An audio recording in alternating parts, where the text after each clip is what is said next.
Amerika Serikat mengerahkan kapal induk terbesar ke Timur Tengah. Pengerahan armada laut USS Gerald R. Ford dilakukan di tengah ketegangan dengan Iran. Sementara Komandan Laut Amerika Serikat justru ketakutan sendiri seusai kapal induk itu dikerahkan ke Timur Tengah.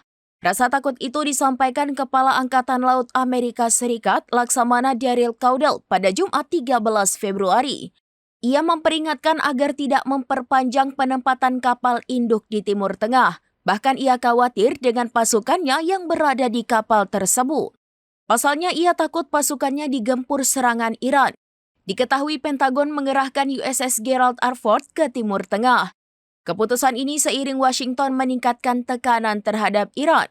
Gugus tempur kapal induk tersebut akan bergabung dengan USS Abraham Lincoln. Adapun kapal induk nuklir dan kapal perang lain dari Amerika Serikat sudah berada di wilayah Timur Tengah. Hal ini secara signifikan meningkatkan daya tembak Angkatan Laut Amerika Serikat.